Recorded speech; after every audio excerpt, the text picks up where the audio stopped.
Hey guys, it's Terrence Duncan once again with the Operation Blue Memphis with our next video. So for this video, we are going to talk about the media outlets that we've reached out to, or just the organizations that we've contacted. Um, this is a plan. It's a part of the strategic plan as well. There are certain organizations that we're going to reach out to in an effort for them to just give this a look over. Just to give you a heads up, we actually have a Zoom meeting set up next week for one of the organizations that I'm going to go over in just a minute. I'm not going to call any specific names out other than one, and only because it's I have to.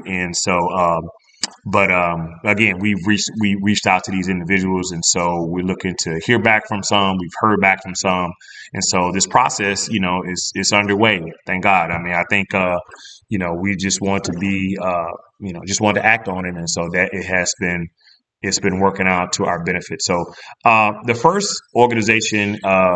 Is the city of Memphis. So that's our mayor, and specifically Mayor Paul Young, who I did not know had an electrical engineering degree, so he may understand this process probably more than most. But we just talked about everything, just the revenue potential, the 90-day clock need to get started, and just the legacy portion. So we reached out to him first. We also reached out to our state government as well, the governor's office as well. Tennessee Valley Authority, their CEO, we reached out to them, and there's a energy dominance framework that we sent up to him that I think to them in that office, and I think that they could relate to.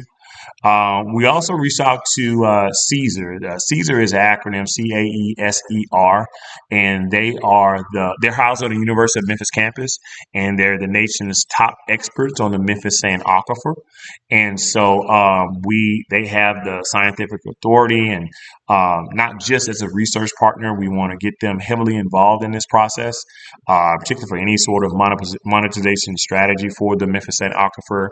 They are the experts, so we definitely want to talk to them right from the very beginning.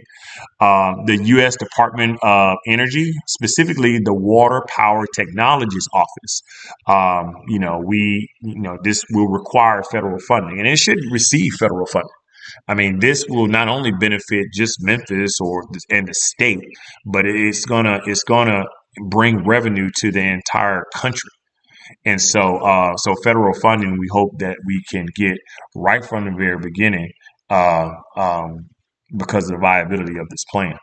Now, we also reached out to MLG&W's president, and so how they run the wells.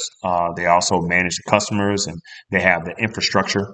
And so we have to get them on board right from the very beginning. And I don't see why they wouldn't be, particularly if they've been, I don't see why they wouldn't be.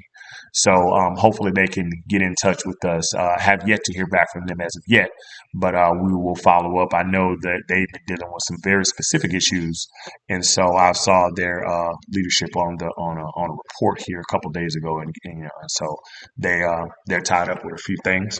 Um, there are a few other organizations, some media outlets that we reached to. First, we reached out to WMC Action News 5, and they got back with us fairly quickly too. And their news director sent us an email here a couple days ago. They did say they're going to take a look at information, and so we'll follow back up with them. I understand that, we appreciate that, but we also appreciate them getting back with us so quickly. The Daily Memphian. Again, that's Memphis's for those who outside of Memphis. That's Memphis's premier digital news outlet, and also the Commercial Appeal, Memphis' largest newspaper. We send information to all of those organizations. In addition to that, we sent information to um, the great organization Protect Our Aquifer.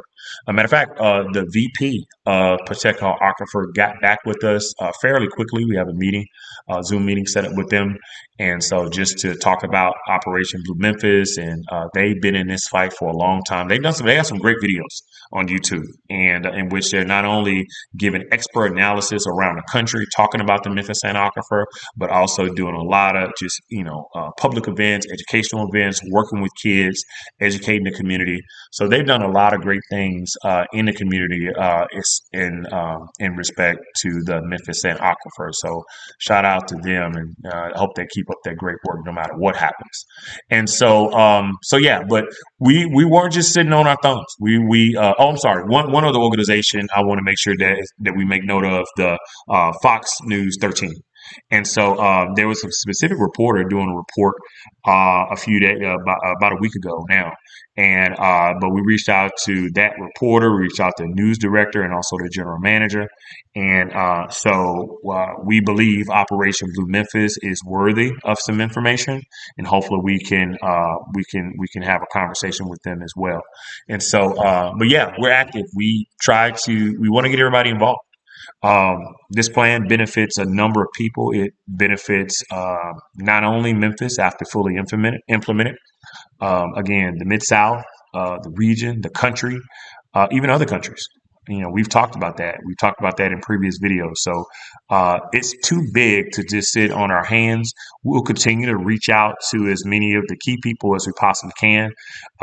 This plan needs to be enacted yesterday, to be honest with you. I think we said in a previous video, which I'll probably keep framing just to make sure that everyone understands. For 200 years, Memphis has been sitting on these resources.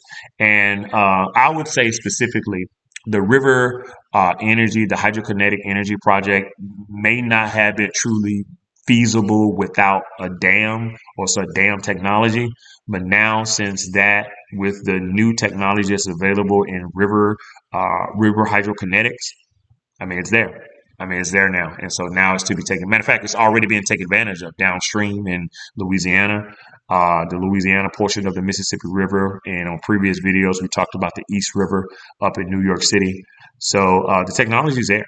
And so one of our next videos, we'll go over some of the specific river turbines and there's a specific one we think that we could get started with as soon as we're able to, that can start this process ASAP.